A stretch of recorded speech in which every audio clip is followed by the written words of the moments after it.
Was Andrew the one that helped you get the podcast back up? Yeah, he did get the podcast. He didn't help me. He did it. Yeah. Don't you think you owe him a dinner for that? Oh, no, he didn't. Got him. This is Apologetics Live. To answer your questions, your host from Striving for Eternity Ministries, Andrew Rappaport.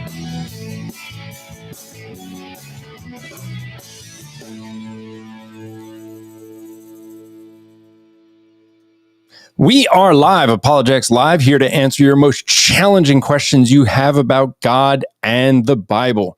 Any question you have, we can answer. And if you doubt that, just go to Apologetics Live, scroll down to the little duck icon, and join us. Now, I will give a footnote here for today's show. We are trying out a new software. We might be switching from StreamYard to EV Max. And so that is something we're trying out. So we'll see how this works. Let me bring Drew in. Howdy. So we are literally testing this just before the show, weren't we? First time. We're just going for it. So we're going to ask for folks. I now the one thing I can't really see, at least I don't know yet, if I could see where good. Matt is testing the private chat. Cool. Thanks, Matt. We're like trying this out. So we're thinking of switching to something a little bit less expensive. Let me bring Matt Slick, the president of CARM.org. Welcome, Matt. Welcome. Let's see if we do that. Ooh, we could do that. Huh, that's an interesting. Wait, I like that. That one's better. So I'm bigger than Matt. I like that. All right. They obviously don't have a good ugly filter in this thing. Yeah. So if folks could, good. I wanted to see someone drop a comment so we could see how that works. So Kathy Demings is saying greetings SFE and watching from Pennsylvania. That's this good. One's like a little more professional. Like the way the comments show up and everything.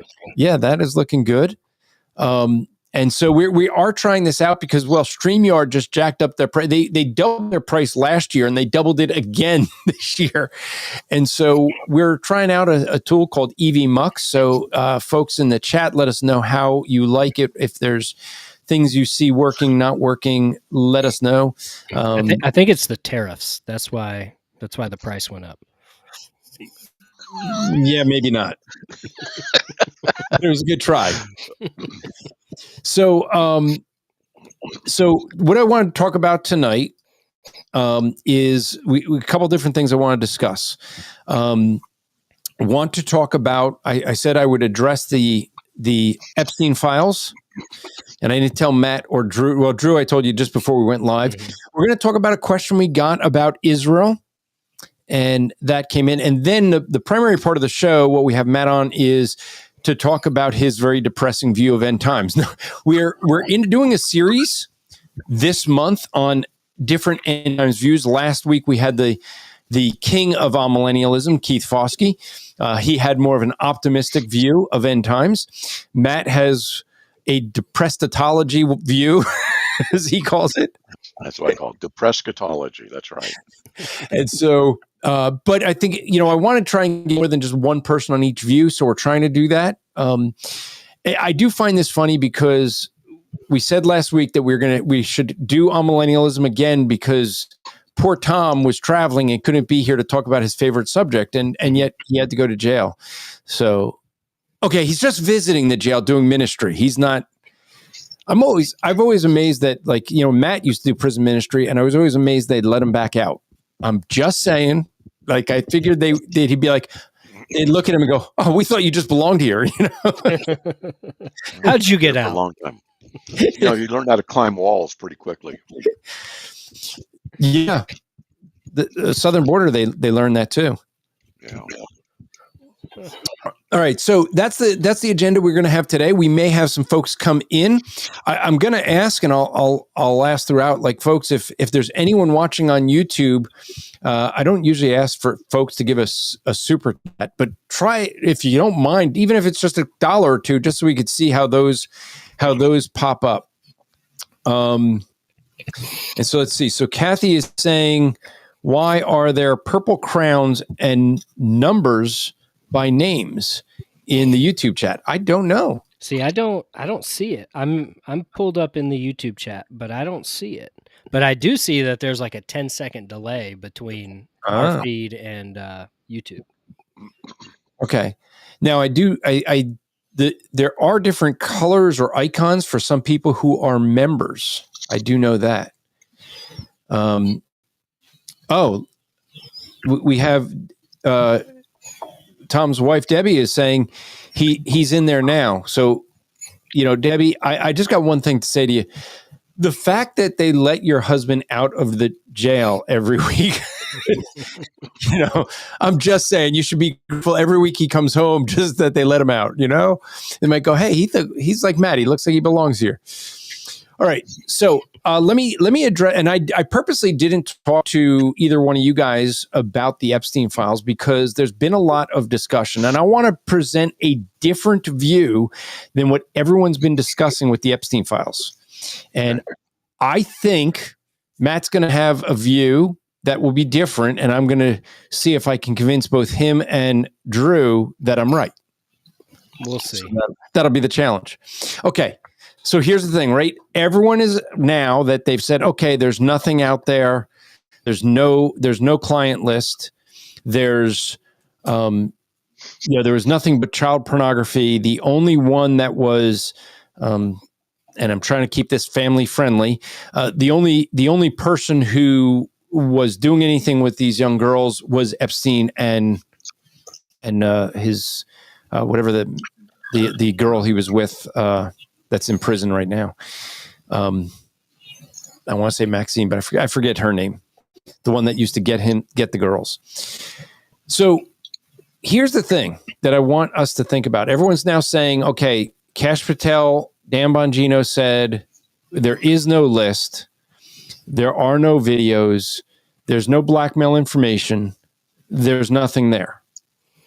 And everyone's now starting to question whether Dan Bongino and Kash Patel are now part of the deep state.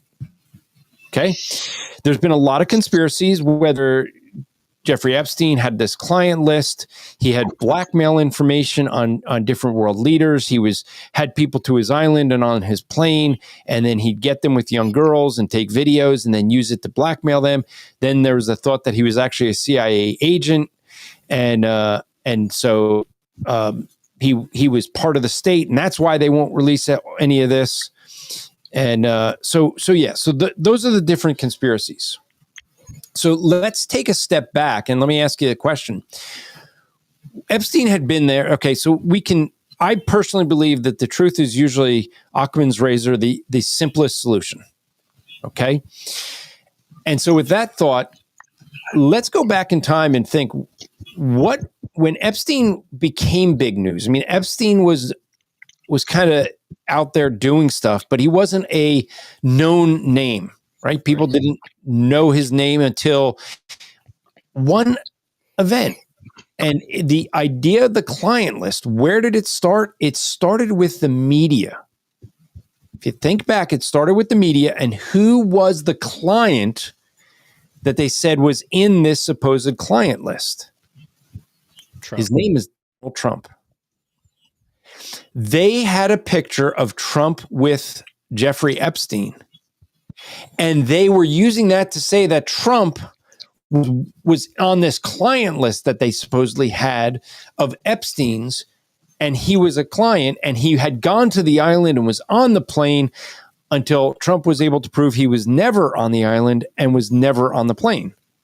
He did meet Epstein, which wouldn't have been that big of a surprise that they were in the same circles.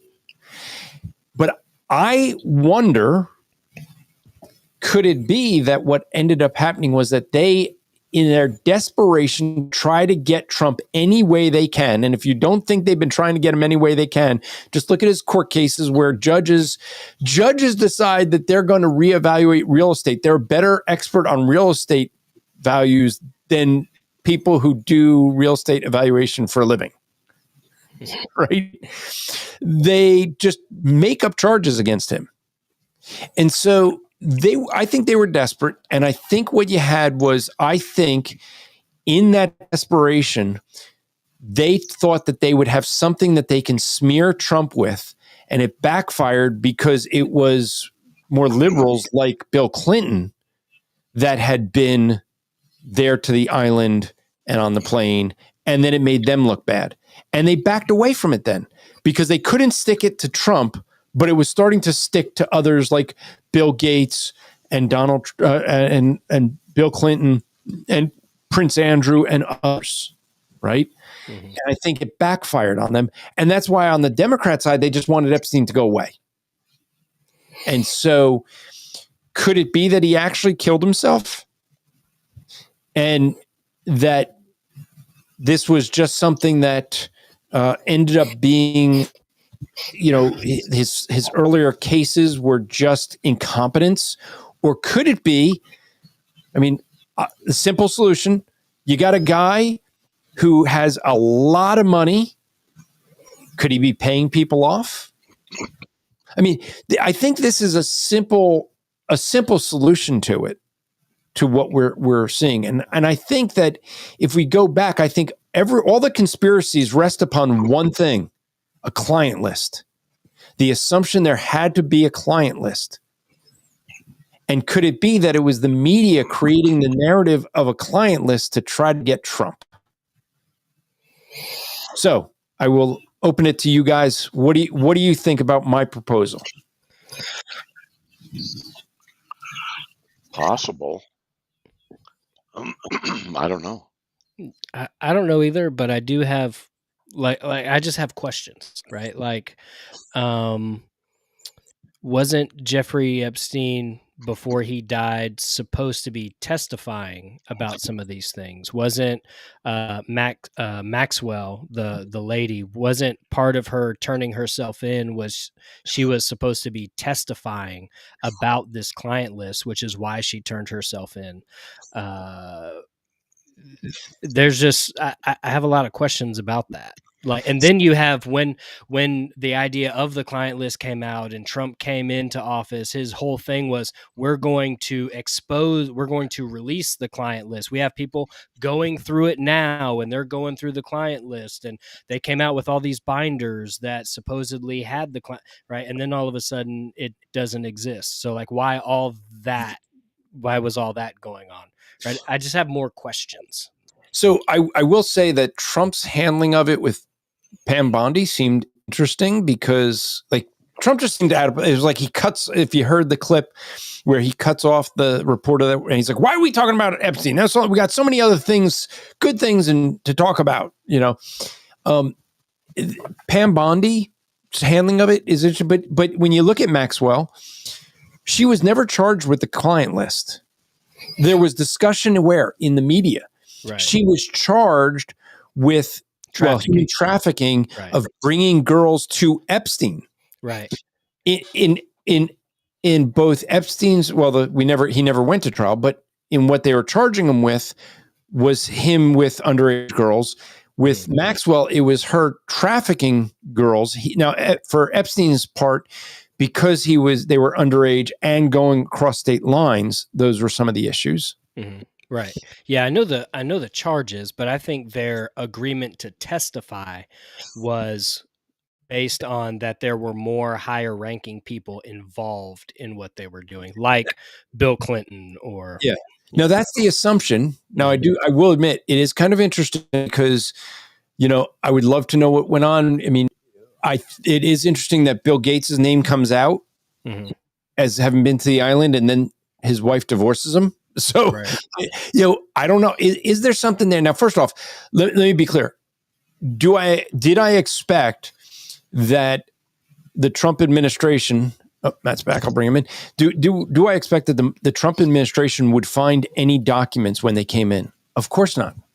Nor would I expect them to find anything on the shooting of JFK if the government had anything to do with it. If you think the government, like, hey, let's document our crimes, like, no, they're not going to do something like that, right? Which tells you they did it, right? Well, no, it means that if there's no evidence, it doesn't mean that they did it. It doesn't mean they didn't, right? In that sense, because I'm speaking in terms of JFK. Yeah, in JFK, they're not going to document and leave record.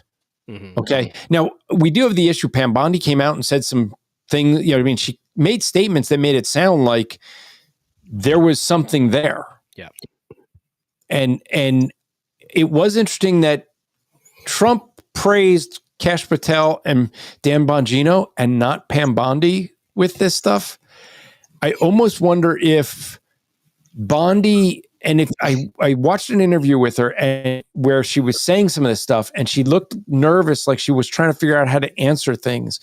I wonder if she just wasn't as quick thinking on her feet and said some things that were, like maybe it wasn't the case. Yeah. And she misspoke. Like, I wonder if she's on her way out in the administration. I don't know. Matt, you have any thoughts? No, I hardly followed any of that stuff because I without enough information, I can't make judgments. And so there's just too much he said, she said kind of stuff. I don't know. So I'm not able to make a decision. See, that's why I have judgments. I just don't voice them. So I ask questions about them. Yeah. And this is why I haven't really spoken about this, but I'm watching everyone just go, oh, there's got to be something there. Like everyone's covering it up. And a lot of people are saying, look, they trust Dan Bongino to tell the truth. People who know him, people who, and so I kind of sit back and wonder, could it be that they got in there thinking, as everyone else did, media gaslit everyone to believe there was something there, and they found out there was no client list? But the only place I've heard about the client list was from the media. Now, we have a couple of girls who did sue, or try to make a claim and try to sue, like Bill Clinton and Prince Andrew. The interesting thing with the Prince Andrew is the one who claimed that, said that he was all sweaty all over her, and he's been able to prove medically that he can't sweat. So she changed her story. The same with Clinton, because that girl came out and said that she made it up. Now, would it be unusual for a woman to claim something about a guy so that she get, who has a lot of money and famous to get money? I mean, especially Prince Andrew. I mean, he kind of has a reputation for being one who goes after the ladies anyway. So, yeah. So it may not be that Jeffrey Epstein was trafficking the girls to Prince Andrew, but Prince Andrew hitting on a young girl, right? Because maybe he does that. So, Humble Clay says, if Trump was in the client list, there's no way the Biden administration would not have used it. And that's one thing. That's the one thing I would say, is that if there is a client list, Trump's not in it just because of that. Now, here's probably the most important comment, Matt, that I see backstage, that I see in the comment list. It's from Ed Romine. And he says, Andrew is better looking than Matt. Ed is a very intelligent man. He's got his doctorate degree, so he must be right. I like Ed. That's not saying much for you, though. Good point. So, actually, I meant to open and explain that opening, Matt. I have company from our, church members over at our house. They're actually watching the show downstairs. And I told the story that it took you 9 years to buy me a meal. This has become well known that it took you a long time. And that opening was when you were on someone else's podcast and they busted on you for not buying me a meal. But I have to be fair and announce, you got me in epic fashion on our 100th episode of Apologetics Live. So if you go back and see that, Matt delivered food to my house during a live show. So that was epic. Really good. And you ate it. So there you go. That was good I stuff. did. You got me. And so I said, all right. And everyone got to see it. Jason Lyle. Yeah. Who else was there? I think Daryl Harrison might have been there. A lot of people were. Everyone was there. Now, Melissa has a comment, and she says Drew looks better than both of them. That's right. You do know Melissa has glasses, right? No, I don't think she does. All right, so let me and this is going to be an interesting. I think I know Matt well enough that I think I know where he might land on this.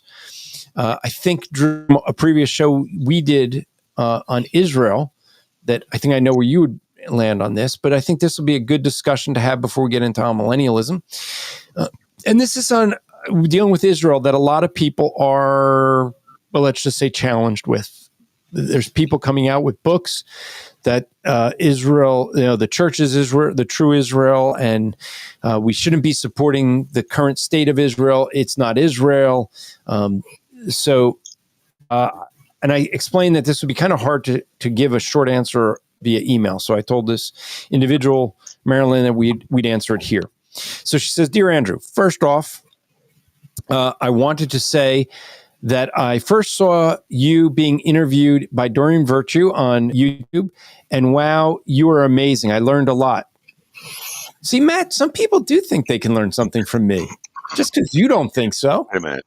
That's probably a fabricated email. They're just being nice. Probably just being nice. You're right. Okay. She says, "I am a new Christian. God led me back to him about 2 years ago. And every day, God is creating new ways for me to seek and draw more and more near him.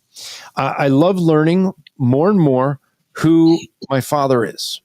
I'm writing to you today because I have a question that I thought you would be most equipped to answer.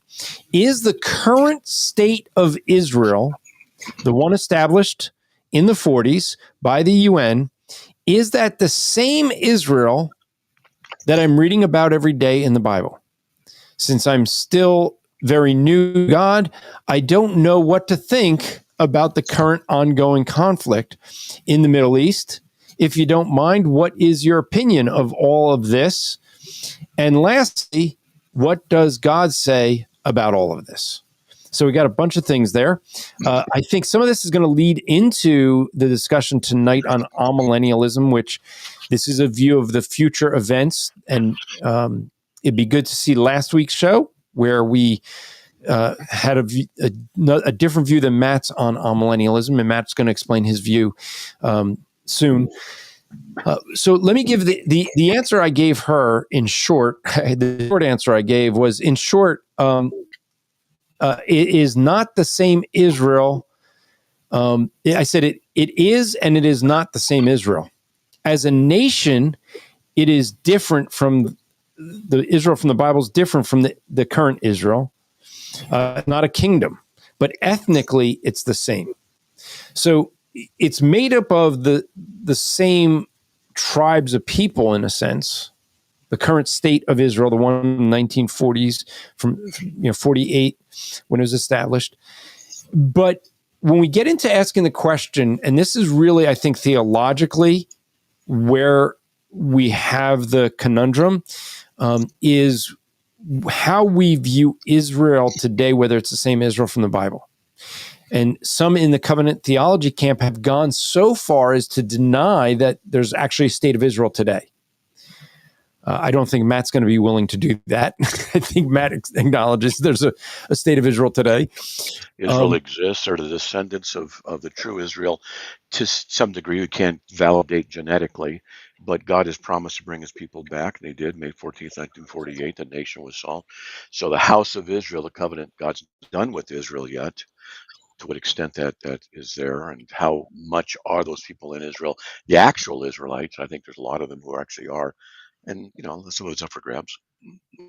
Yeah, and there are, I was on a podcast that I'll put on my rap report this week and next week. I was on two different podcasts talking about Israel. So if you want more, go follow the Rap Report podcast, Rap with 2 Ps, RAPP report. There you'll hear me get into more detail of this than we're going to get on this show. But there are some who claim that the Israel that we see today were Europeans that moved into the land claiming to be Jewish, claiming to be from Abraham's tribe. Heck, we know all true Israelites are black. Yes, you and I have run into those. Yeah. But one of the things, they're all in America. Yeah, that's that's only the tribe of Judah. Happen to live in America. if folks don't know what Matt's referring to, is there's a group called Black Hebrew Israelites that claim that the tribes of Israel had come to basically it was the African slave trade that brought them in, and the tribe of Judah is in America. I think it's the tribe of Dan that's in Jamaica. It's like the slavers were really worried about the tribal lines. Yeah, just here a little, there a little. That's right. That's how they interpret it. So what we end up seeing, though, is you can actually follow how people move around the world by their languages. Okay, this is one of the arguments I have talking current state of Israel. When we talk about Palestinians, there is no language of Palestinians. There's no Palestinian language. There's no Palestinian culture. But there has always been a Hebrew language and a Jewish culture that you end up seeing that has carried through. Some traditions that have been carried no matter where Jewish people go around the world, that they have some of these same cultures. You see that when Chinese people come to America, there's certain cultures that they're going to keep. Right. And so you can see movements with language, with culture. So in that sense, we can sit here and say, well, there is a Israeli culture that carries into the Israel that's today. I think the big thing is, what is the future for Israel?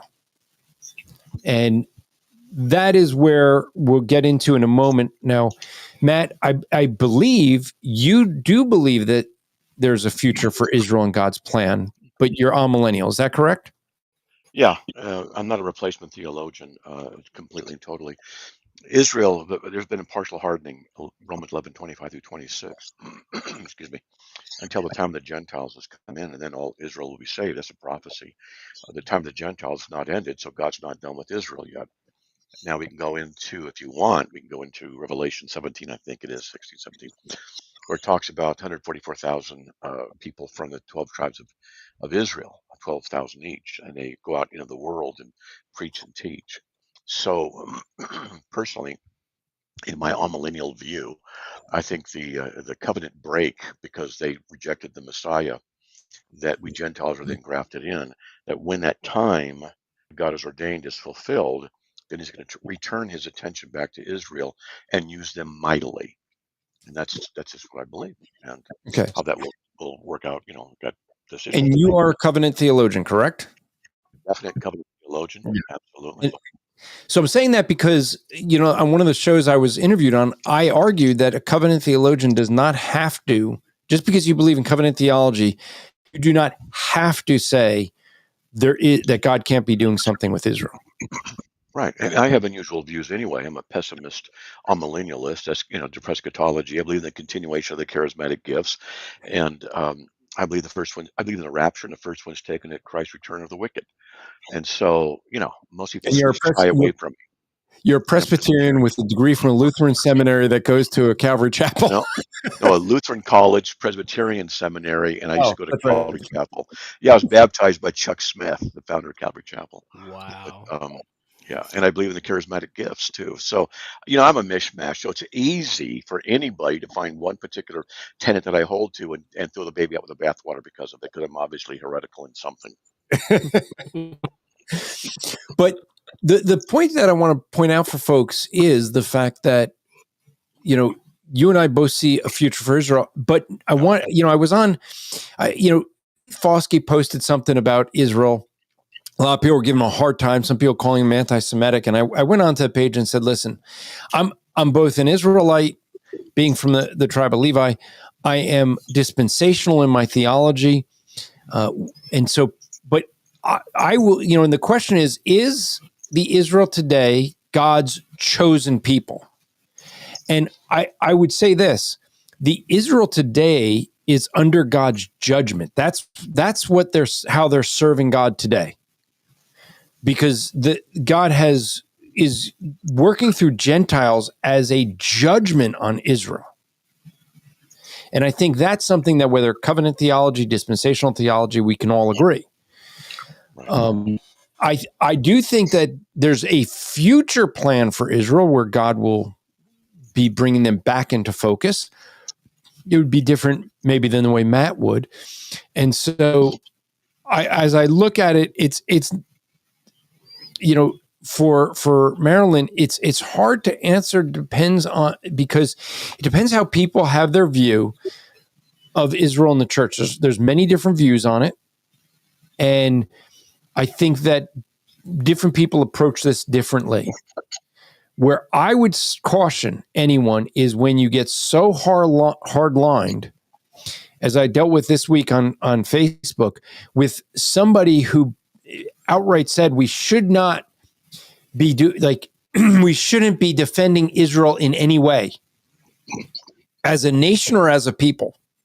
And it's like, well, that if Russia attacked Ukraine and we defend Ukraine because we think Russia's acting unjustly, that's not immoral. But somehow if you defend Israel, it's immoral because of their theological positions. Yeah, I think in that you get, because you see people on Twitter doing the same thing. Some of the hard-nosed, theonomous, Christian nationalist guys, not going to name any names about them, but I think one of the things that they're seeing is you see some of these dispensationalists that I would say are probably like the Left Behind type dispensationalists. They follow the Tim LaHaye's. There's almost an idolatry almost of Israel, and they're kind of trying to combat that. The problem is, in trying to combat that, they're losing focus that Israel is an ally, and we should defend our allies. Yeah, and I think where this has got real heated up was Tucker Carlson's interview with Ted Cruz. Mm-hmm. And there's points where I agree with both of them, and I disagree with both of them, but Ted Cruz, I think he answered the way you just said, Drew, that Israel is a great ally. Israel has provided us with some of the best intel. Mm-hmm. I mean, if you doubt the intelligence of the Israeli Mossad, just think about the fact that they were able to take out like all their enemies, shooting missiles through their bedrooms all within an hour. Yeah. They knew where these guys were sleeping. Yeah, they're one of the greatest fighting forces on earth. I mean, we'd be foolish not to be allies with them. I mean, if you are an Israeli, right, part of what you have to do is you have to serve time in the IDF. Yeah. And so I have a friend. She was born here. She's half Jewish, half American, and when she got done with UGA, her degree at UGA, she went over and she joined the IDF. I mean, and she's like she's 5'1", and she became a captain in the IDF. Right now, that's one person I would not want to mess with because I know she could whoop my tail. That's not saying much either. Yeah, probably. Yeah, Krav Maga, that's good stuff. But the idea that we see though is that as politically, I think agree with Ted Cruz. When Ted Cruz said that we have a command from God to bless Israel, I couldn't find that verse that they were talking about. Genesis 12:3, and he who blesses you shall. But see, that's not a command though. But it's also out of context too. It's talking about specifically Abraham. Mm-hmm. And he's the federal head, and that's an important thing. He's the representation, and he's the federal head. And the sign of this, the covenant was circumcision, which was for he and his descendants, and that is called the gospel by Paul in Galatians 3:8. So we could connect some dots, maybe not with a straight line, but with a kind of a dashed line. That there's something there. Yeah. I mean, there may be some there, but I don't see it as a command. That's where I would disagree with Ted Cruz. Well, let me ask you guys a question. For some stupid reason, they draft all of us, right?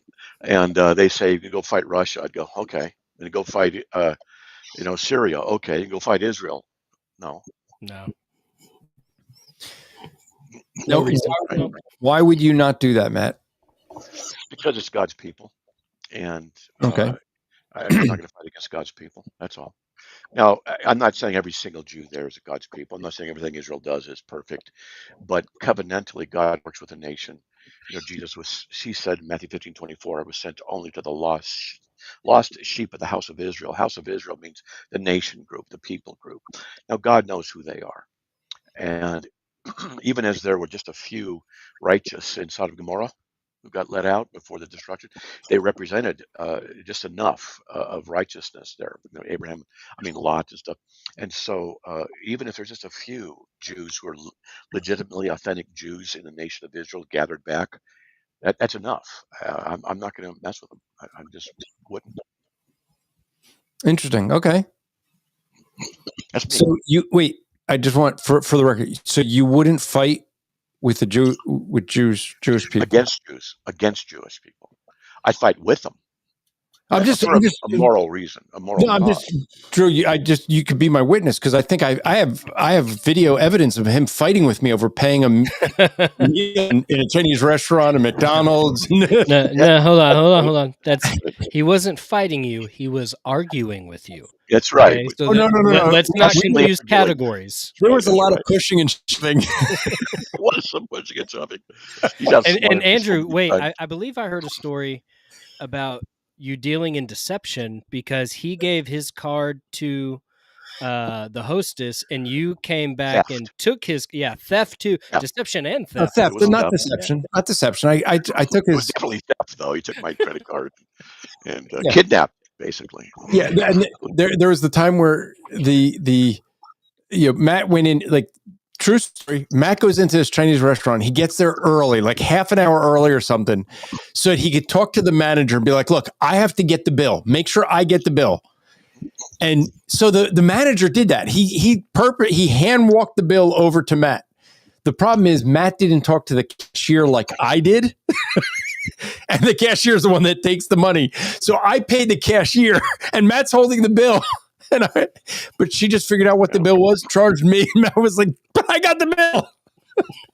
Yeah, there's been some stuff. Yep. We just need what we need. We need a show that just goes over every single time Matt has tried to pay and Andrew has snuck in. Yeah, there's quite a few. Okay, I will say the funniest one was in Chick-fil-A because Matt did not know what Apple Pay was. Oh yeah, that one. And so we're sitting there. Just picture the scene, Drew. We're sitting there. Matt was determined he was going to. So he makes me promise. He's like, "Don't take your wallet out." I said, "I won't." He goes, "You promise?" I said, "I promise. I will not take my wallet out. I won't put my hands in my pocket at all." I had my phone in my hand, and he's like, "Good." So we get the bill. He's all ready. He's taking his credit card out. I just lean over with my phone, and we hear the beep, beep. And she goes, "All done." And he goes, "Wait, I didn't pay yet." She goes, "He did." And he looks at me and goes, he just screams, "What?" So loud that everybody in the Chick-fil-A like looks at him. And he's like, "How did you do that?" And I'm just waving my phone. And he's like, "What is that?" And I go, "It's Apple Pay." And he's like, "What's Apple Pay?" I thought I would get him the next time because I figured I'd use my watch. He obviously did the research and knew that you could use the watch too. He's like, "Don't take your phone out. Don't take your wallet out." But all right, so with all that behind us now, let me at least give a plug for one of our sponsors. Then I want Matt to get into explaining his view of end times. And so with that, one thing I do know, when Matt and I travel, when we've traveled together, spoken at conferences and all, shared rooms, I know that both of us travel with the same type of pillow, which is a My Pillow, because we both enjoy a good sleep. I think Matt usually hits me with his pillow while I'm sleeping. I'm just saying, but I do travel with a My Pillow because it does help improve my sleep. But they have more than just pillows. They got slippers. They got mattress toppers, which I love my mattress topper. They have blankets, towels. You name it, they probably have it. But go to mypillow.com, use the promo code SFE, stands for Striving for Eternity. That gets you some great discounts, and it also lets them know you heard about them from us, so they keep supporting us. So go to mypillow.com, use the promo code SFE.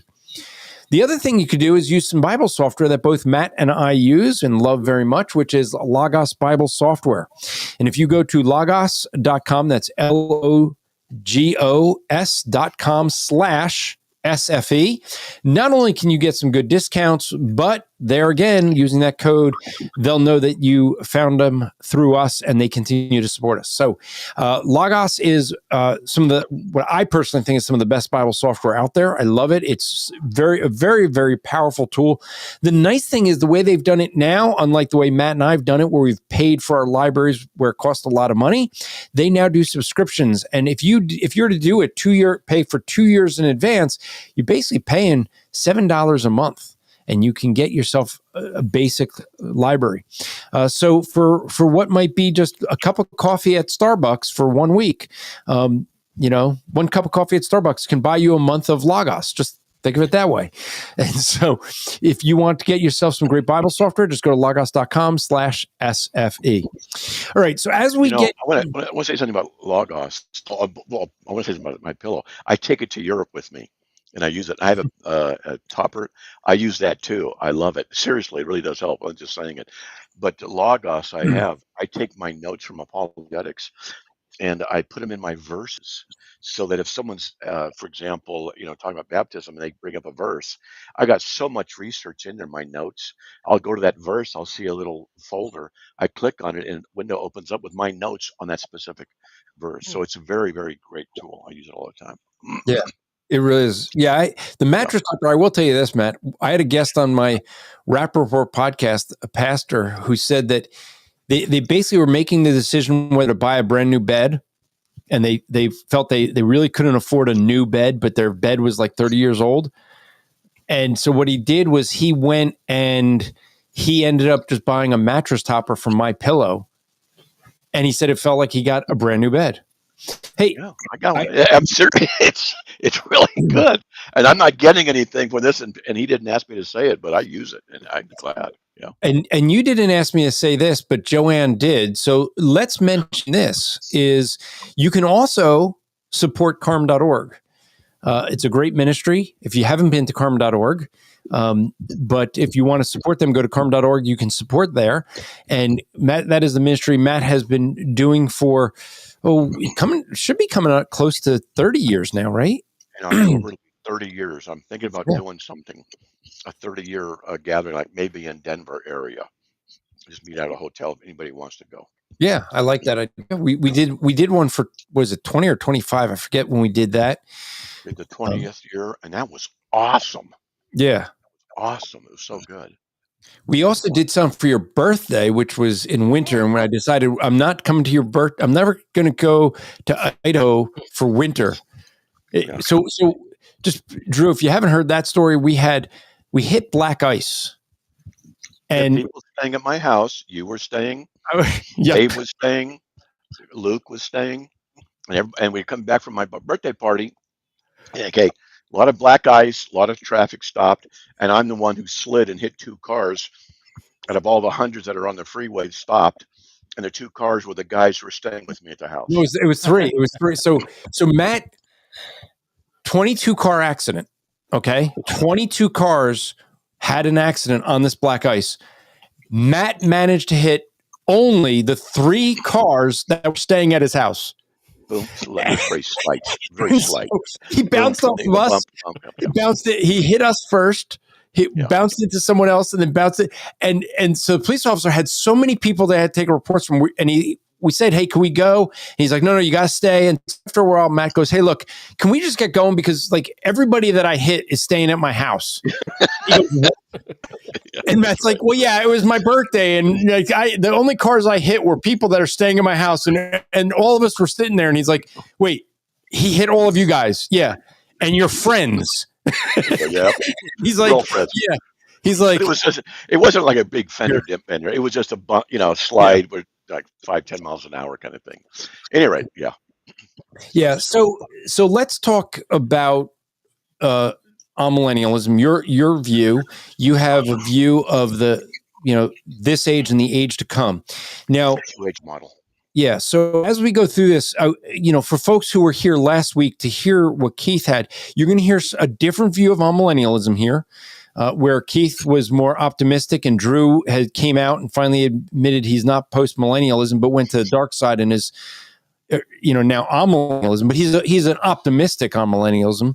We'll see if he's going to now go. Look, I'm the modern post-mill, which is just optimistic on mill. That's what I consider post-millennialism, optimistic on millennialism. Yeah. Yeah. I can share my screen. Is that okay? Yeah.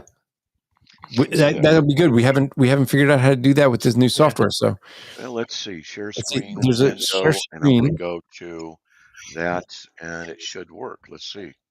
All right. So I can add that to screen. And if I do, let's see if we do. Can I probably just mouse drag it up to the top? Let's see what happens. There we go. Hey, you were right. I don't know, just big, In fact, let me get in here and make that a bit bigger. So I'll go through quickly. I hold to the 2H model. This is what was taught by Jesus and Paul the Apostle, and I just don't hear anybody talk about it. And it was taught to me by Kim Riddlebarger from White Horse Inn back in Southern California back 40, 50 years ago. I don't know, 40 years ago. And never forgot the model. I've researched it. What I say, not say improved, but added in, And anyway, there's 2 ages, and you can see this stuff right here. I'll go through it very quickly. This age and the age to come. And if you just model everything at this age and the age to come, that's what Jesus says. Blasphemy is not forgiven in this age or the age to come. Eternal life in the age to come. Marriage given in marriage in this age, but not in the age to come. Anyway, it goes on, and you can see the different characteristics. And we have a lot in this age, the present evil age, present age, rulers of this age, etc. There's definitely 2 ages. Okay. And those who want to do this, you can go to my website, just look this up, and you can do it. What I've done, and I'll get to the depressing theology stuff here pretty quickly. I'm not trying to take a long time. But what I've done is I've taught this many times in churches. And where we have a chalkboard behind us, for example, I'll draw a vertical line, say this age and the age to come. And I say, everybody, you tell me where to put stuff. You just tell me. And we go through verses. And so I've developed it out of that. And this age, the wicked are gathered. You can put just as the tares are gathered and burned at the fire, so shall it be at the end of the age. Well, then the end of the age is when the wicked are gathered. So you take your line like this age and the age to come. When are the wicked gathered? At the end of the age. When's the judgment of the wicked occur? At the end of the age. When the elect are gathered? At the end of the age. When's the harvest? At the end of the age. Jesus' return is at the end of the age. It says these things. And the judgment of the wicked on the last day, but the judgment of the wicked is also the end of the age. So the end of the age and the last day are very similar, if not identical. The judgment of the good on the day of the Lord, and the judgment of the wicked is on the day of the Lord. So they're all basically the same day. And the resurrection occurs, and the Jesus return is the day of the Lord, and this is also called at the end of the age. So that's what this is here, is just doing this. And it's just a different way of putting stuff together. And I say to people, go through and look up the phrase day of the Lord, just see what it says. And just see. And so I can go into quite a bit. But having said that, the reason I hold to what's called a pessimistic amillennial view, I think I can do is I can stop this now. It's not a big deal. Is based out of Scripture, and so the wages of sin is death. Romans 6:23. Jesus, or the pre-incarnate Christ, in the Garden of Adam and Eve, in Genesis 2:17, God said, "The day that you eat of the fruit, you will die." Now, in 1 Corinthians 15:22, it says, "In Adam all die." So it's called federal headship, the representation of your descendants by the male. And in Adam all die. The day, Adam, that you eat the fruit, you're going to die. And in the dying, you will die. The process of death, of all what it is now beginning in Adam and his descendants. And when you go to, and I'll read it to you, I mean, there's always room for discussion on stuff, but I'll just read it to you. When you go to Matthew 24, and it says Jesus came out of the temple and he said the stones would be thrown down. And last time I was in Jerusalem, I got to see those stones thrown down. It was interesting. But they said in verse 3, tell us what will be when will these things happen? What will be the sign of your coming and the end of the age? So they asked Jesus, when's the end of the age? See, there's two ages in this age and the age to come. Well, the age to come is eternal life. It's forever. So the only one that can have the end of the age is this age. Simple logic. So he says, what are the sign of your coming and the end of the age? And he goes on. You guys have heard this, famines and earthquakes and false prophets, lawlessness, etc., all that stuff. But here's the verse that got me. And this is verse 22. Unless those days be cut short, no life would have been saved. No flesh. What it says in there is sarx, and it means flesh. And I was looking at that one day, and I was thinking, all right, this is my position, that sin entered the world through Adam. In Adam all die. The wages of sin is death, Romans 6:23. And the end of the age will culminate with the days being cut short. Because he says if the days are not cut short, no flesh will be left. No life will be saved. So I believe that mankind is manifesting its sinful rebellion against God, and the prophetic nature of Genesis 2:17, the day that you eat this you will die, in the dying you will die, is for all of mankind, that the wages of sin is going to bring us to self-destruction. And unless those days be cut short, no life would be saved. But for the sake of the elect, those days will be cut short. I believe that mankind is going to be gathered to Armageddon. And two men are in the field, one is taken, one is left. Luke 17:26 and following, Matthew 25:36 and following, I think it is. The wicked are the ones who are taken. Two men in the field, one is taken, one is left. That's the wicked. And I can show that from scripture and prove it.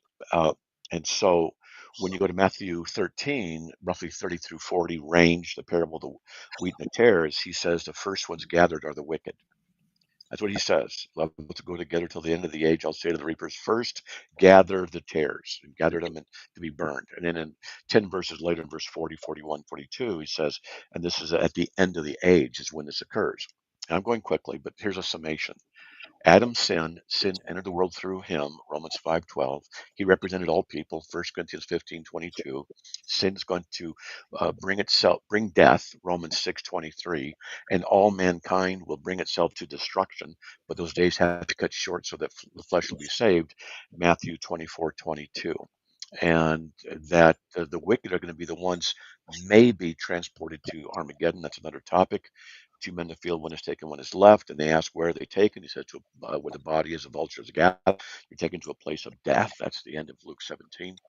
And I think that death is the natural outcome of humanity that is without God, and it will kill itself, and that God will stop at the last minute to prevent it. And that's my view. That's the short version of my view. Pessimistic amillennialism, or as I like to call it, depresscatology. Because it's depressing. It's depressing. And I haven't even gotten into the signs of the end times, which are concomitant with this. But I could get into, but So one of the questions that, as we go through this series with looking at amillennialism, postmillennialism, historic premillennialism, dispensational premillennialism, that's what we're going to cover over the next couple of weeks. One of the questions I want to ask each person is, what do you, when we look at all the end times, we see that each of them have certain strengths and weaknesses. And this is where people are convinced one way or another because they study it out and they say, well, this, as you said, you had a verse. It was like, okay, this is what convinced you. Yeah. So what I want to ask you is, can you provide for us, what do you see as the strengths of amillennialism? And then what is the weaknesses of the argument? Well, the strengths are it takes things literally. I think premillennialism to some degree takes things figuratively. Now, that's not to say that, my view doesn't take some things figuratively as well.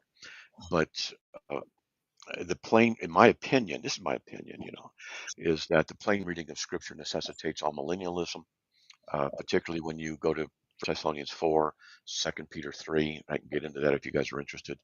I just don't see pre-mill as being a legitimate option. And I think post-mill is an option, but because of the prophecies of Christ, that to me negates the idea of things getting better, but things are only get worse. So anyway, I forgot what your question was, but that's where I was going with it. So the question was, what are the strengths and weaknesses of your position? Well, the strengths, I think, are that it incorporates the two-age model, and this is a humongous strength for it. If it wasn't for the two-age model, I could be convinced of other things. In my opinion, the two-age model settles it. I have presented it numerous times in Bible studies, and I can honestly say not a single person's ever refuted it. That's not to say they have and I ignore them. I've said, what do you guys think? Anybody have a refutation? And a couple hands, a couple of questions, but I've had everybody just say, I have never seen this before. They've even heard of it before. And so this has been consistent throughout the studies that I've given it in. And I don't present it as you have to believe it this way. I say, you guys tell me, where do these verses go? What do they say? Let's just take a look at them, hoping that maybe I can get out of this, but I've not been able to. So that's the strengths of it. Now, the weaknesses of it is, there's some stuff in Isaiah that don't quite fit as well as I'd like it to, and some other issues. New heavens, new earth, kind of a chronology issue I haven't quite figured out yet, but that's that. And then there's what some would call the spiritualizing of the millennium. I don't think it's a spiritualization. I think it's a spiritual look, truthfully. That may sound like double talk, but I think the real issue is that the spiritual issue of the millennium, where Christ is reigning right now, and he says he's reigning right now. He's the king. And it says in Matthew 13 that when Jesus returns, he'll take out of his kingdom the stumbling blocks. And there's only one return of Christ, and the return is at the end of the age. So you see, these kind of things, I'm forced into my position. I'm forced into depressing. I don't want depressing. I want to be wrong. I don't want to go through the tribulation. I believe we're going to go through it. I believe the rapture's after it, concomitant with the new heavens and new earth. I can get into that. I think we're going to be suffering, and I relate it to the second Aliens movie, which I have seen literally 79 times, no lie, 79. I can quit anytime I want, but the plot is basically scream, run, hide, scream, run, hide, scream, run, hide. And that's what I see depressing coming to when the Antichrist is alive and well and running in concert with the Democrats.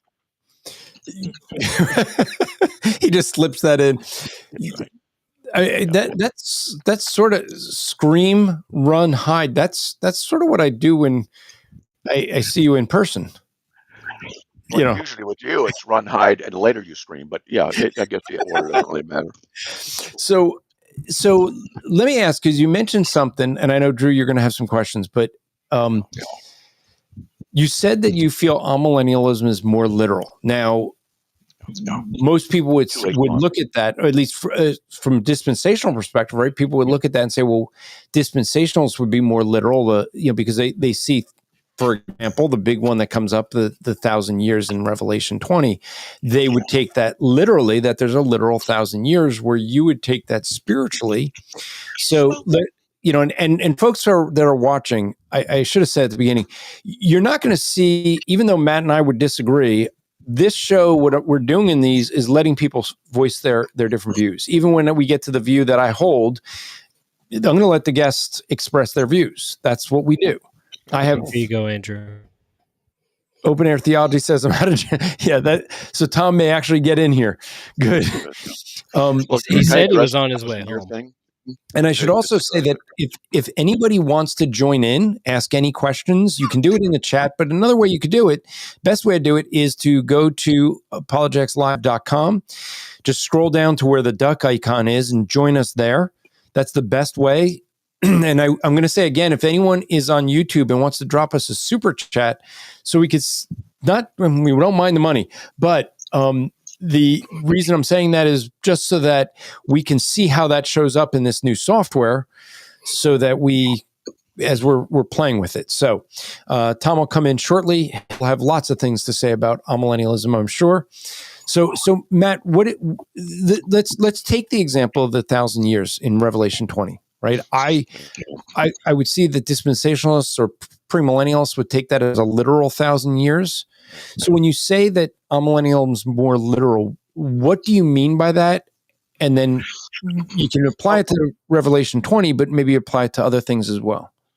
Yeah, Revelation 20, it's in the book of Revelation, which is very symbolic to begin with. That's not to excuse it and dismiss it, But when it says in Revelation 20, verse 1, that I saw an angel come down from heaven, I think that's a literal vision he had, holding the key of the abyss. I don't think it was a literal key. You put on a chain, and a great chain in his hand. I don't believe it was an actual chain, but laid hold of the dragon. That's figurative also. The serpent of old, that's literal, who's a devil, and Satan, literal. So we have literal and figurative usages here, and this has been in for 1,000 years. Is it literal or figurative? And that's just the question. If someone wants to say, oh, it's literal, well, maybe it is, but can you prove it from the text? That's all I say, is just demonstrate it's literal. In Psalm 50, verse 10, every beast of the forest is mine, a cattle on 1,000 hills. There's the term 1,000 again, and it's a figurative usage. In Deuteronomy 7:9, the faithful of God, who keep his covenant and his faithfulness to 1,000 generations. Or 2 Peter 3:8, with the Lord, a day is like 1,000 years, and 1,000 years like a day. And Psalm 84:10, for a day in your courtyards is better than 1,000 elsewhere. Song of Solomon, I can go on. And the thing is that the term 1,000, just by itself, is often used in a very figurative context. That doesn't mean, though, we transfer that figurative usage from one place over to here in Revelation 20. Always, you want to look at it in immediate context. And the angel from heaven, literal. Holding a key and a great chain, figurative. Laid hold of the dragon, figurative. Serpent of old and the devil, literal. I'm just saying you can't just say it's literal. You can say it, but you can't really prove it. And this is why I can't prove it's not. I just think it's not the best place to go. And he said, threw him into the abyss and sealed it over him for wouldn't deceive the nations any longer. It doesn't say that Satan can't do any bad stuff, particularly when you go to Matthew. I've got so much to say, good, but Matthew 12, 22 through 32, and in there is where the blasphemy of the Holy Spirit is talked about. And in order for Jesus to cast out demons, he said, I'm looking for the exact verse. Verse 29. Can anyone enter the strong man's house and carry off his property? That means casting out demons, unless he first binds the strong man, and he'll plunder his house. The strong man is referenced as Satan. You read the context. In order to, it's called A equals B and B equals C, then A equals C. It's the law of proper inference. So if he says you can't cast them out unless Satan's bound, and they're being cast out, then Satan's bound. And it's right there in Matthew 12, 22 through 32. So you can see, that's literal. And then I can get into some other stuff too, if you want, out of 1 Thessalonians 4 and 2 Peter 3, which I think just in my opinion, destroys the millennium. So, but I could be wrong. So, Drew, what I want to give you a chance to ask some questions. Oh, we got Tom coming in. He's in his car. Tom, Hey, welcome. guys. I'm going to try and listen to you. I'm on my phone. I'm sorry. Yeah, that's right. Tom, this is Matt Slick. I don't know that you guys have ever met before. I think yes, I met him on a call with Jeff Rice and Abs Addison and Braden Patterson once before. Oh, yes. Okay. Good. All right. And Drew, Tom, I'm just going to mute you since you're in the car, and unmute yourself if you have any questions. just because the road noise. So go ahead, Drew. Yeah, I mean, trying to think of some questions. I mean, there was a lot of things he said in there that I would agree with, right? Like, especially once you get into the book of Revelation and you start talking about literal, well, the genre of Revelation is, it's prophecy, but it's a book of signs. And so everything John is seeing and writing is a sign. So it's mostly coming out figurative.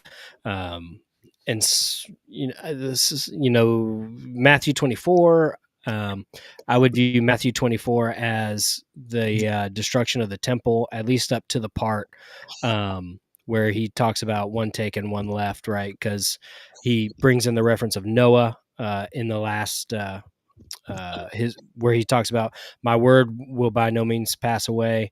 And then he says, but in that day, one will be taken, one will be left, right? And so I would agree that the wicked are the ones that are taken away. The righteous are the ones left behind who inherit the earth. But I would ask, when you're looking at age, the term age, are you looking at age like in its semantic domain, or are you looking at a specific definition of age? Yeah, semantic domain is one thing. Then we don't want to commit what's called illegitimate totality transfer. So what semantic domain means, for ladies and gentlemen, is that a single word has a range of meaning in different contexts. Mm-hmm. And we don't want, and he's not doing this. He's not committing the error of taking a meaning in one place and transferring it to another. Catholics do it all the time. So I just look at it as, in this immediate context first, what's it saying? And then later, I don't know. I really can't figure it out from here. And so then I go to other places and stuff. And I'm almost trying to talk myself out of this. I don't want anyone else to believe this. All right. I mean, here's one thing we can do. We can believe the promises of God that the righteous will inherit the earth. Yep. So that's pretty optimistic right there, right? Yeah. Yeah. At the end of the age, when the new age is made and stuff. Yeah. I mean, personally, I don't think we'll be alive to see all the destruction or anything. I think I believe we're still in the early church days. Our time would be looked at to see as still the early church. Could be. Yeah. I want your view. I don't want mine. You can have. How many people have you had on go, please convince me that I'm wrong. Please do it. I don't want to believe it. So, just for folks you mentioned 1,000 being a figurative throughout Scripture. More specifically, it often is, not always. Yeah, not always. Yeah.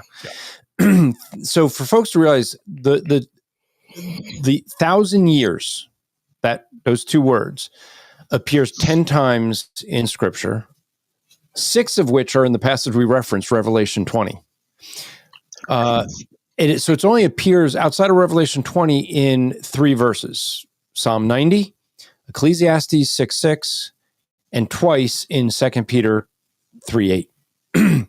So I would agree in Ecclesiastes 6:6, where it says, even if the other man lives 1,000 years twice and does not enjoy good things, do not all go to one place.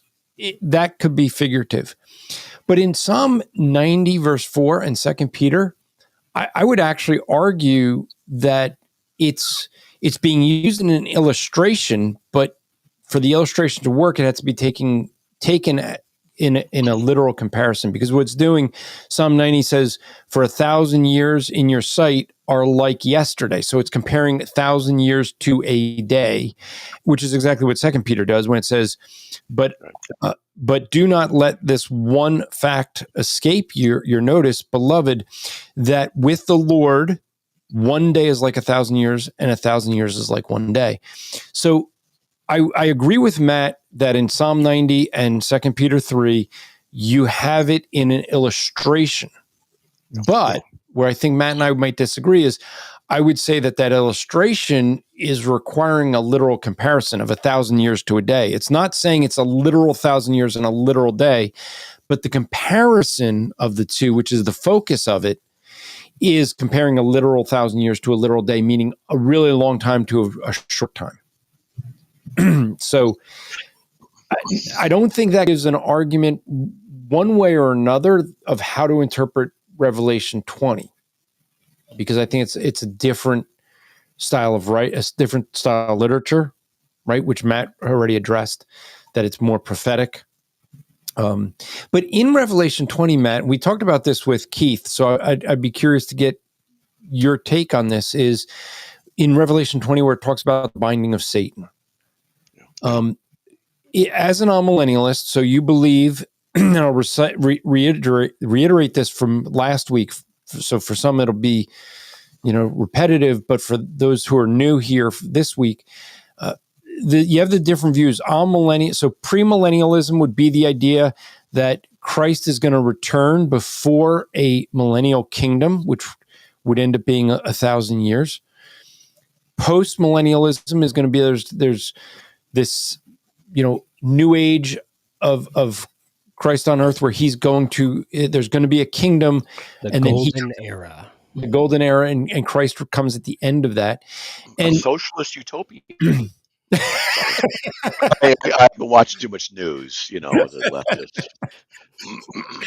leftists. And then the amillennial position would be one that is the idea that we're in the millennial kingdom, but it's not exactly 1,000 years. It's a long period of time. And so with that, there's this idea that we see in Revelation 20 where it talks about the 1,000-year kingdom with a binding of Satan, and then Satan is loosed at the end. So from your perspective, Matt, well, first off, let me ask you this way. Do you believe Satan is bound today?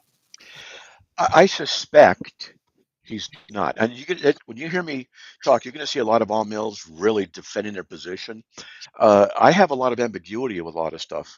The reason I'm all mill is because of the 2H model and two particular set of verses, which forces me into it. But so I'm like, well, I think that Satan's been released because this is not to see the nations anymore. Well, is it legitimate to say the nations have been deceived now? Nation against nation, world war, and things like that. Yeah, well, maybe he's released. Are you saying that nations could be deceived? Let's talk COVID. Oh, yeah. Oh, man. Yeah, nations can be deceived. That's for sure. So they can. And here's the problem the problem I have with my own position is, and I think any eschatological position is, how many things are we going to take literally? How many do we take figuratively, and what do we do to kind of blend them in? I could probably argue your position and say, well, this is this, that. Well, it's the biblical position, so yeah. I hope you're right. I don't want to go through it. I do. I don't want my position to be right. I'm forced into it. That's my opinion. No. Yeah. And for regulars of Apologetics Live, you've probably heard me tell this story, but I want you to listen to what Matt's saying, because there's what we do in Apologetics Live is not just do apologetics, we teach apologetics. A key thing in doing apologetics is what you're hearing Matt say. And I don't want you to just pass by this. He's fencing in what he believes and what he is going, well, I can't be sure about this. This is a big problem we have, especially with online theologians who are keyboard warriors that are so definitive in all their theology that they don't know what they don't know. I know a lot. I know a lot about this. There are weaknesses in the on-mill position as I read scripture. There are weaknesses in the pre-mill. There's weaknesses in post-mill. There's just weaknesses. And, Romans 14, 1 through 12 says, basically, don't pass judgment on your brother's opinions, and so I don't. I just say, look, here's my reason. You believe it if you want. You want to get depressed, come over here to the dark side. If you want to have a good time, go talk to Drew, There you go. I think something Matt says is pretty important, right? And something you just touched on too, Andrew, is when we look at all the different online theologians, we'll say, and their different eschatological positions, it's almost as dogmatic as if you were to tell them, hey, defend the sovereignty of God, right? But they wouldn't be on it, right? So like myself, right, I would be like, I could be wrong. I don't think I am, but I could be. But if you ask me to go, if you ask me the question, or if I ask Matt the question or Andrew the question, I go, hey, is God sovereign? Right. I'm going to get a pretty definitive answer because I think that's spelled out a lot more clearly throughout Scripture in terms of the nature and character of God. Whereas some of these other things, we don't necessarily need to be so dogmatic about because they're not all clear. Well, let me say, I remember Matt and I were having we're doing an apologetics cruise. Matt and I were the two keynotes. I think he spoke 10 times in 1 week and I spoke 9. It was like, boy, did they work us. It's supposed to be a vacation. Yeah, it did feel like a vacation. But one of the things that Matt and I did was we did a debate on covenant theology versus dispensationalism. And throughout the debate, I didn't notice it. I don't know if Matt picked up that he's doing this, but I kept making arguments. I kept making the points about where dispensationalists make bad arguments against covenant theology. And I was addressing people from my own side with bad arguments they make about the other side. And Matt was doing the same thing. And one woman, when it came to Q&A, had a question, and she asked why both of us were doing that. Now, Matt answered first, but I always end on Matt's answer because his answer is the reason I'm telling the story, because it was so much better. My answer was basically that I do that because I think that I don't want people making bad arguments. And I think people that are dispensationalists will hear it better coming from me saying this is a bad argument to make against covenant theology than if Matt makes that argument. But Matt had the better answer. Matt's answer was this. He said, Andrew and I are both wrong in our theology. We don't know where, because if we knew where, we would change. But we know when we sit at the feet of Christ, he will correct both of us. And I've always told that story because that is so true of what, how we should be doing apologetics. We have to do it with humility. We can't think we are so right that, there are certain things like Drew said that are, Jesus is God. Yep. We're gonna die for that. We're gonna fight for that one. But these views of end times, we could be wrong. And we have to recognize that we might be wrong in it. And good men like R.C. Sproul have changed his opinion many times. James White, really smart guy, changed his I think he's held to all three. Started off pre-mill, Amill, now post-mill, right? So the thing is, really smart people can be changing as they study their positions. We have to recognize that we could be wrong. Matt's point on that cruise, that we are wrong in our theology. All of us are. We don't know where. Right? And so I think that's a really important I know point. where you are, but I don't know about where I am. Yeah, well, where do you begin, Matt? That's the real question. So okay. So the binding of Satan, do you see him as bound, today? Then what is this binding, and what will be the loosing at the end of the age, do you think? That's the right question. What's the binding mean? Can you bind someone? They can still do bad stuff. It says Satan's bound. It doesn't say the demonic realm is bound. It says Satan's bound. He can't deceive the nations anymore. Okay, does that mean he can deceive other people? I'm a little bit different than a lot of Christians, and I try and think as logically as possible. Now, I'm not saying I got it all done, but it doesn't say this. It doesn't necessitate that. It might mean this. And that's how I operate. And so it doesn't say, he's bound for 1,000 years. Let's say whatever that means. It doesn't say he can't do anything at all. He's bound. Apparently, it's so that his house can be robbed. the demonic realm, the possession in people can be removed.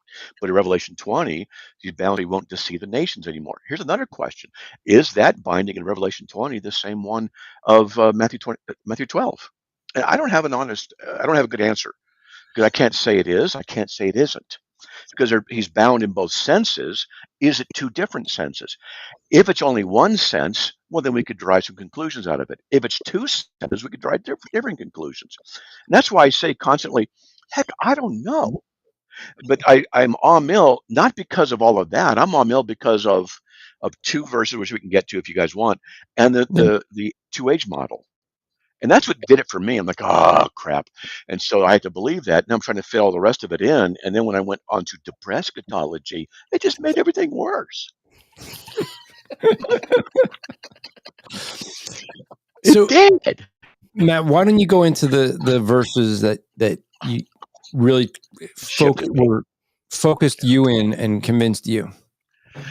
Yeah, I actually remember where I was. I was in El Cajon, California. And a friend of mine came over and he goes, Matt, I want you to read something. I said, okay, what? He goes, out of the Bible, just read something. I said, okay, what's it about? I'm not telling you.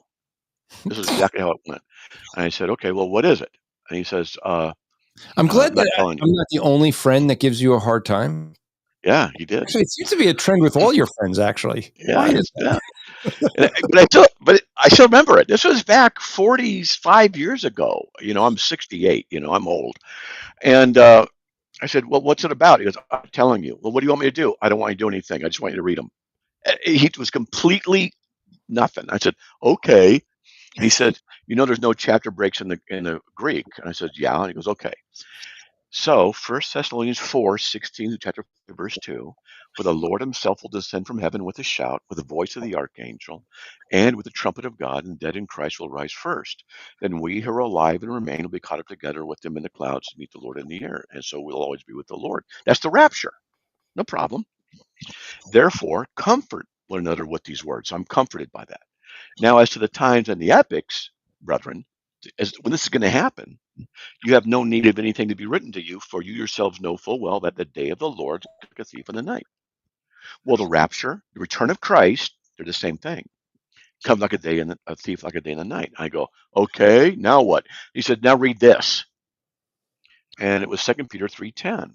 But the day of the Lord come like a thief, in which the heavens will pass away with a roar, and the elements will be destroyed with intense heat, and the earth and its work will be burned up. I looked at it, I looked at him, and I said, there's no millennium. I was converted right there. Now, that doesn't mean others don't have a better answer, but for me, the phrase, the day of the Lord come like a thief in Thessalonians in the night, but in 2 Peter doesn't say in the night. I think it's because the earth is round, the light's on one side. But the phraseology, a day of the Lord comes like a thief. And it says the day, not a bunch of days, one day of the Lord. And there's a specific event that occurs on the day of the Lord, and that's the rapture and the return of Christ when the new heavens and new earth are made. Boom. And I have not looked back to premillennialism since. I can't get around those. And then with the two-age model, where everything happens at the end of this age, it's just, now I'm cemented in. And then when I was reading Jesus, Matthew 24:22, lest those days be not cut short, no flesh should be left, I went to depress eschatology. It's a downward spiral, that's all. But rescue me, come on. Well, you'll have to keep listening to the rest of the month so you can hear the different views. Because I'm not going to try to. I'm purposely not trying to argue against folks for this month in these views, because I want people to be able to share their positions. So, but let me ask you a question that I want to ask each week of each of the speakers is: so as we look at your end times view, okay, how then does this affect your daily Christian life? Well, it tells me, this is just, and everything's subjective. I'm 68. When am I going to die? And I pray regularly, Lord, use me. I pray that my mind is sharp. I'm still sharp for my age. I pray, Lord, use me in spite of myself. Please direct my typing, my words, my thinking, my actions, that I would bring glory to you. I don't put all my eggs in a 5-point. I'm a Calvinist. Don't put all my eggs in a 5-point basket, or the pessimistic amillennial view I hold. I believe I could be wrong about things, and my eye is on Him, not pre-mill, not amill, not post-mill, not preacher rapture, not 5 points. My eyes are on my Lord and Savior Jesus Christ, who I'm sure will correct me when I get to heaven. And so that's why in these areas I'm not going to be dogmatic, unless I'll defend Calvinism. But when they attack it and cause division in the body, then I get dogmatic. But if they just don't agree, okay, it's fine. But with the essentials, which I can talk about, I will die on that hill. But these, I just don't know. And because I don't know, means I could be wrong. And if I could be wrong, I need to keep my eyes on Jesus. And I better live for glorifying Him.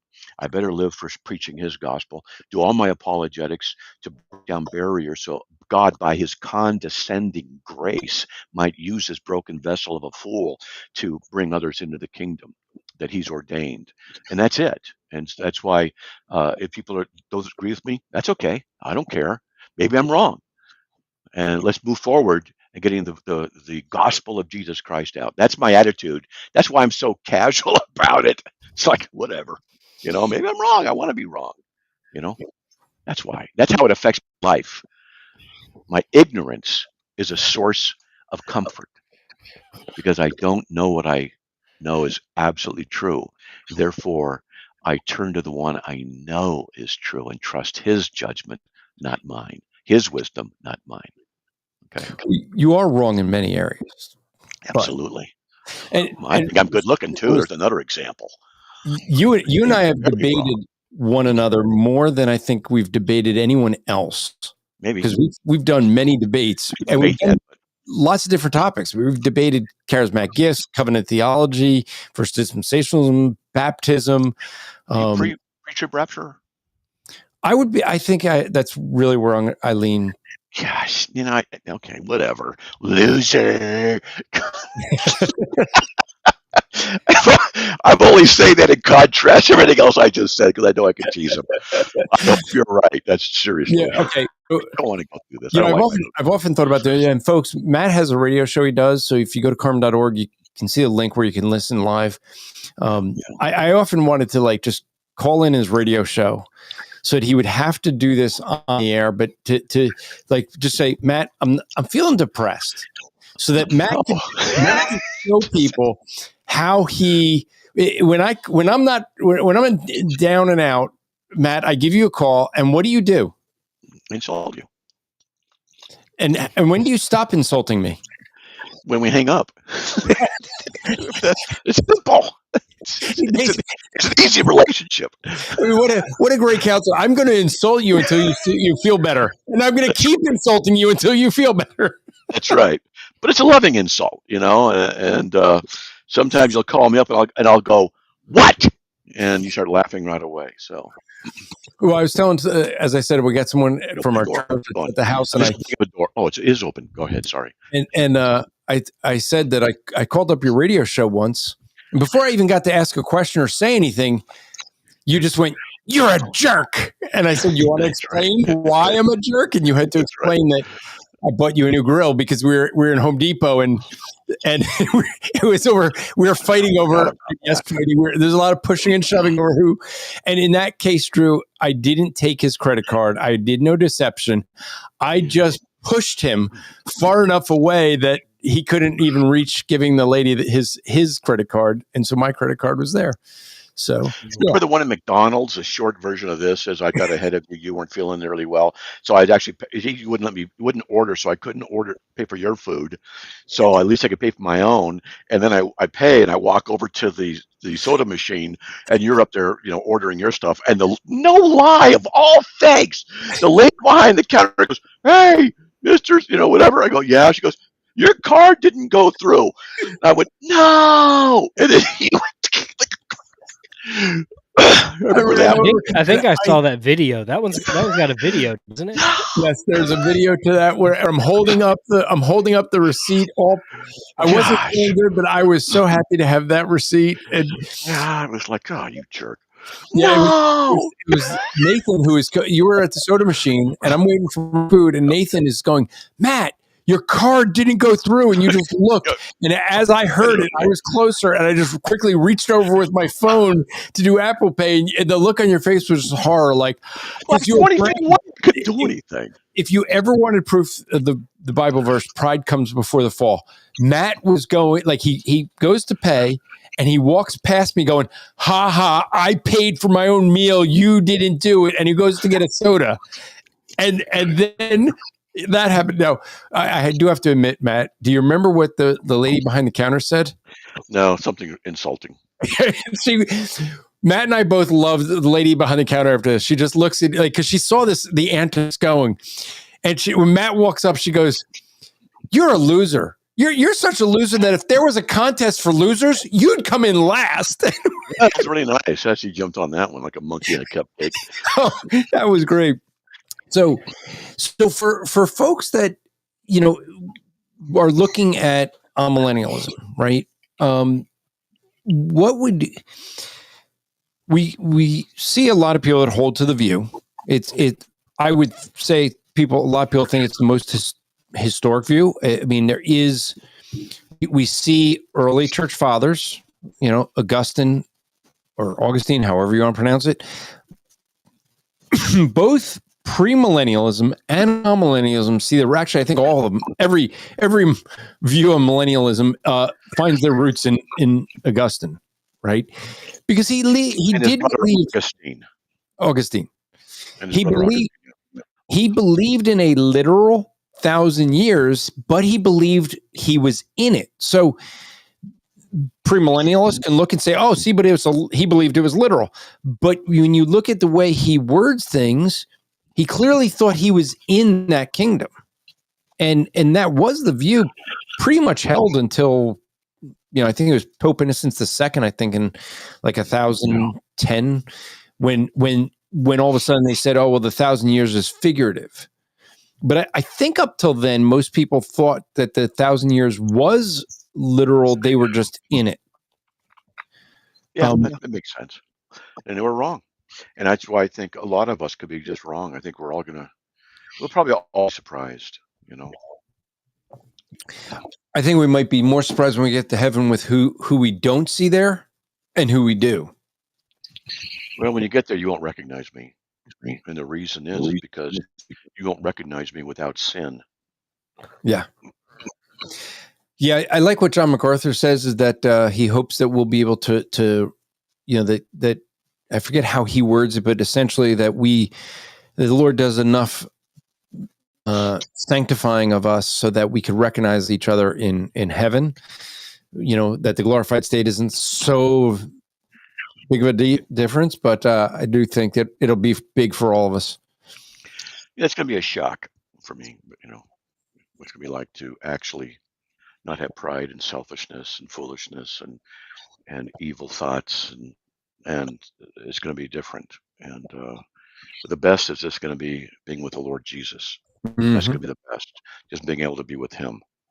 And that's what I want the most. That's like David said, one thing I've asked of the Lord, that I might dwell in the house of the Lord forever.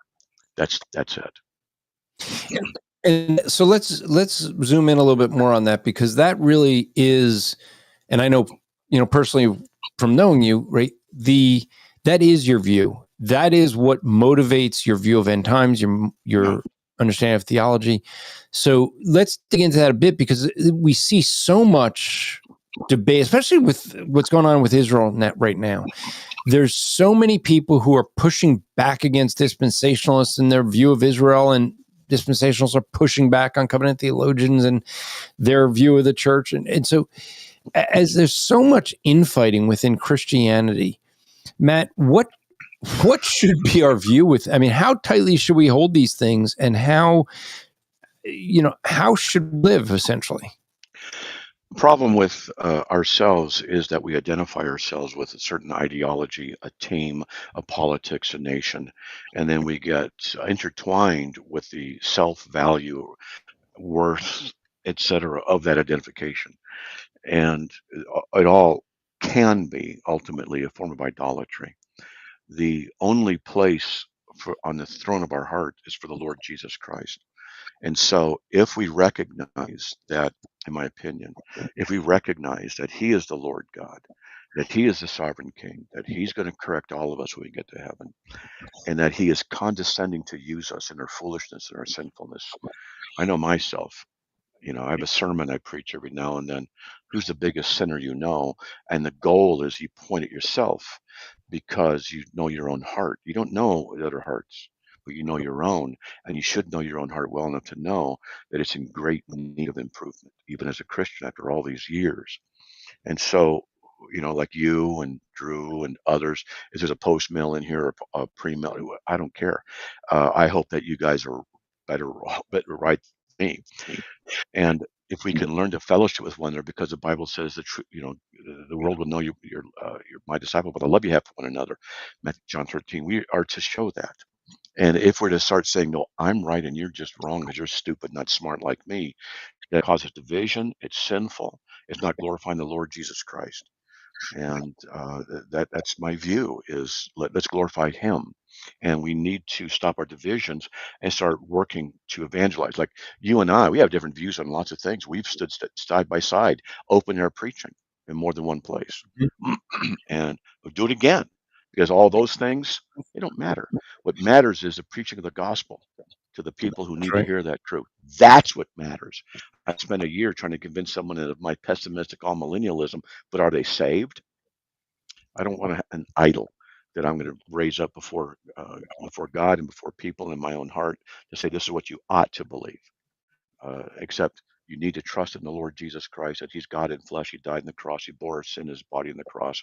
And without Jesus Christ, without him, without your trust and your faith in what he did, and in him alone, not your faith in your baptism, not faith in communion, not faith in your don't go to this movie or that movie, not your faith in your Bible reading, your good works or whatever, but faith in him alone. Without him alone, you're going to go to hell, and you need Jesus Christ, because eternity is a long time to be wrong. You need Jesus Christ. And all the rest of this are the dressings around the door, Jesus getting to the place of eternal redemption. And we need to be careful how we adorn that door and the knowledge of the truth around him.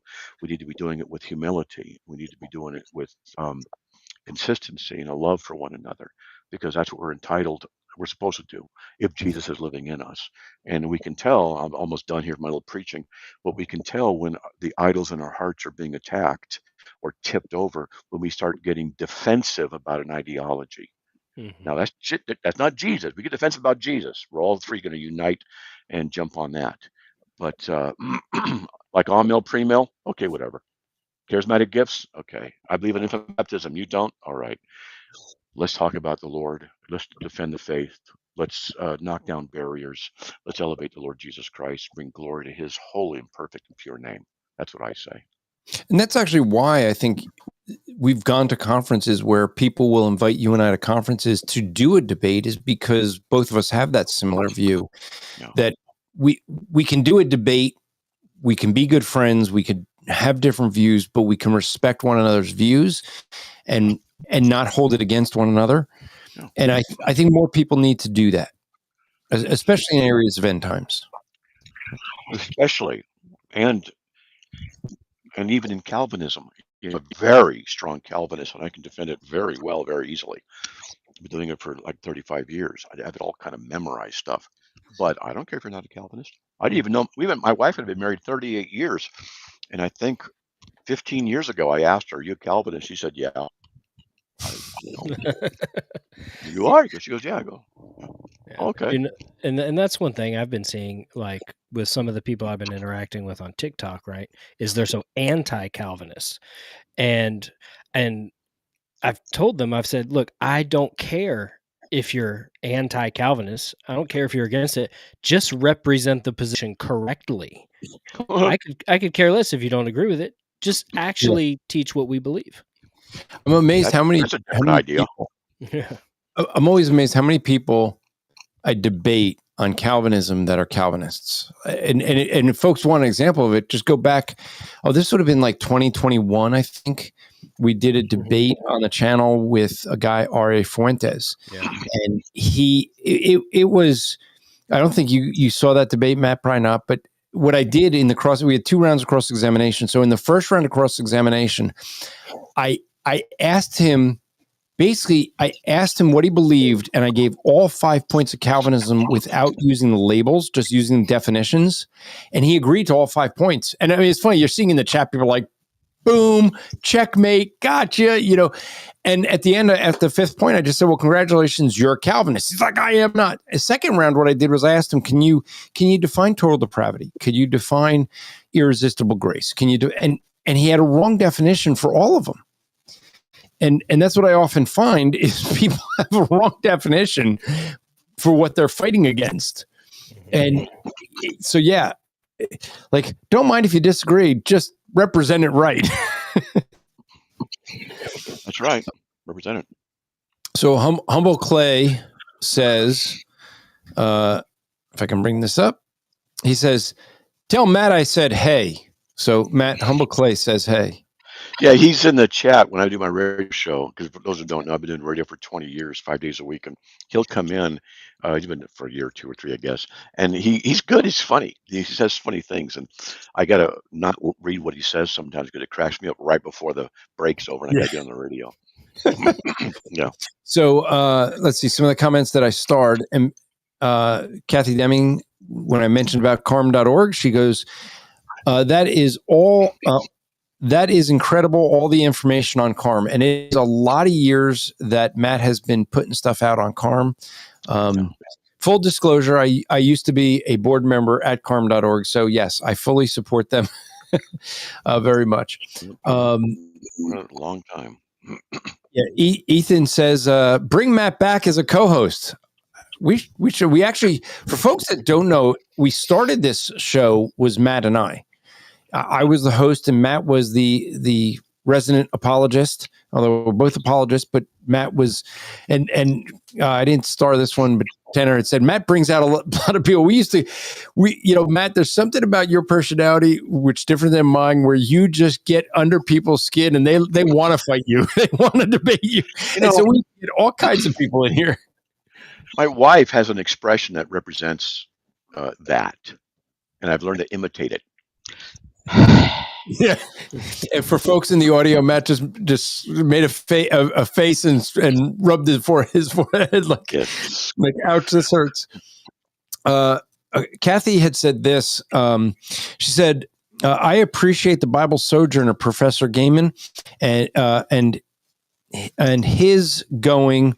I'm not sure what she was saying. His going this and what he had Matt Weimer on the 1,000 Years. So not exactly sure what she's referring to, but Bible Sojourner is one of the podcasts like this one is on the Christian podcast community. And I did reach out to Professor Gaiman. And so he will be coming on the 31st to talk about dispensational premillennialism. And so that is the view he holds, and it happens to also be the one I hold. And so we will that will be the last of the month. And while I'm mentioning it, I'll just mention next week we have a guy named Josh Howard who will talk about post-mill, the view Drew used to hold to and fight for, but gave it all up. Then we have Michael Schultz, who is going to come in and present a historical premillennialism on the 24th, and Professor Peter Gaiman on the 31st on dispensational premillennialism. So that's the next couple of shows. Hopefully it won't take us 1,000 years to do. That was like a joke, Matt. I thought for sure you'd laugh at that one. It's going to take 1,000 years, looks like a day, so you probably do it in a day. Yeah, exactly. See, Drew just kind of, I saw that expression. He's like, but it was good. It was good. You're killing me. So, some things to mention. I should actually, let's see if I could find the slide. Let's see. my monitor over here keeps like flashing, so I don't know if I keep cutting out or not because you guys freeze on me. My screen does tend to freeze every now and again. Yeah, I don't know what's going on with the second monitor, but what I want to do is, if I can find it, Check your GPU temperature. Sometimes, I used to be computer tech. Sometimes you can have an HDMI cable that the contacts build up a little bit of resistance. You just take the cable out, put it back in. And sometimes that'll solve it. If that doesn't work, you get a new cable. Make sure you get one that exceeds the flow, and that's it. Pay a little extra. And then check your GPU, and when blow out your computer fans, and particularly in the GPU. That's the graphics processing unit. For those people who don't know. all right. So get a new nice cord. them Got it. spray water into it and see what happens. It's Yeah. Oh, so I saw a video today. You got to wonder if some of the times these things are real. But someone had a video of his wife was washing the car, and she's got the door open as she's spraying the water into the car. And you're just like, please tell me that this is just someone, like doing it for, like she's opening the trunk and like spraying. It's like, oh no, please no. Yeah. Yep. So let me mention a couple of conferences. First off, Striving Fraternity is going to be having a conference. Let's see, can I share? There we go. Let me add that to stage and make that. Wonder if I could make that you know how I could do it? I could do it like this. There we go. So at my home church, so if you are in the Levittown, Pennsylvania area, that is just north of Philadelphia, one of our speakers, who is Aaron Brewster, he is regularly seen here on Thursday nights. He comes in late. He's been busy the past couple weeks, but with counseling and things. But he is going to be doing a weekend seminar at my home church, Oxford Valley Chapel. So that is going to be on September 12th to the 14th. The title of it is What Really Matters? Living with Purpose in a Broken World. He is going to be covering topics of let's see if I can shrink this if it shows up better. No, it still cuts off the bottom. But he's going to talk about God and is there purpose beyond ourselves? He's going to talk about the church and does community still matter? Talk about the world and can one life really make a difference? And then talk about the family. How do we strengthen our relationships that matter most? They'll be followed with a Q&A. And one of the nice things about that is he will be... afterwards, after Q&A, he's going to make himself available for folks that want, since he is an ACBC counselor, he's going to make himself available for any discussion that people might need in that area. Oh, did we lose Drew? Let's get Drew back in. Oh, you're muted. Yeah, I had to get the baby monitor. My wife slid it under my office. How old's your baby? This one is 9 months. Oh. So we've got a 5-year-old, a 3-year-old, and a 9-month-old. Oh. Yeah, no. Yeah. The the 3-year-old is the one that's he's full throttle all the time. Yep. So let me also mention that same weekend, September 12th to the 14th, if you're not going to be in the Philadelphia area, if you're going to be in the Tullahoma, Tennessee area, is the Roadmap to Revival. Myself, James White, Keith Foskey, Jeffrey Rice, Michael Schultz, several others will be speaking at that conference and really going through. I will be dealing with the issue of addressing the what it is for faithfulness in ministers of the gospel. So if you can make it out there, just go do a search for, if you want to know about the conference, it's at my church. Feel free to reach out to us at strivingfraternity.org or contact Oxford Valley Chapel. If you want to find out about Roadmap to Revival, just do a search on Roadmap for Revival. I'm sure you're going to find the conference at Jeffrey Rice's church that same weekend. Matt, I think you got something coming up in North Carolina. Yeah, a month from now, I'm supposed to be in North Carolina. my wife's health holds, to be able to go out there and speak at a conference on Islam, um, August 15th, 16th, 17th. It'll be north of Raleigh in Kannapolis. And so I'm supposed to speak Friday and Saturday. And then I got to arrange stuff, but preach Sunday, and then maybe preach Sunday and do something else Monday, and go drive up to Winston-Salem. I want to see the radio station that I've been on the network for a while, and I'll check it out. So, yep. All right. So with that, next week, we'll, like I said, we'll be talking postmillennialism. We'll see if Drew flips back to postmillennialism after that one. Yeah, probably not. Take your happy pills for post-mill. Yeah. It's just so funny because, I told Josh that at least one of my co-hosts would be happy that he's going to come on and present post-mill, and then I find out that you decided to flip. I've never changed my end time view. I'm still pro-millennial. If there's a millennium, I'm all for it. Yeah, that's cute. All right.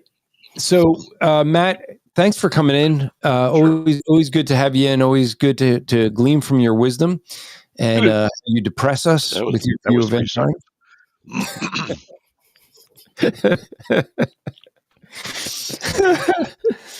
So, we didn't get to see Tom. Maybe one of these times Tom will come in and stay in.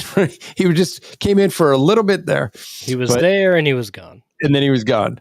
So, folks, let us know how you, from a viewing perspective, how did this new tool work? Because we're thinking of switching from StreamYard to EV Mux, and if this worked well, then I think we're going to try to make that switch starting next week. So do let us know, and we would appreciate that. Check out CARM.org. Check out strivingforeternity.org. And remember to strive to make today an eternal day for the glory of God. And we'll see you next week. See ya.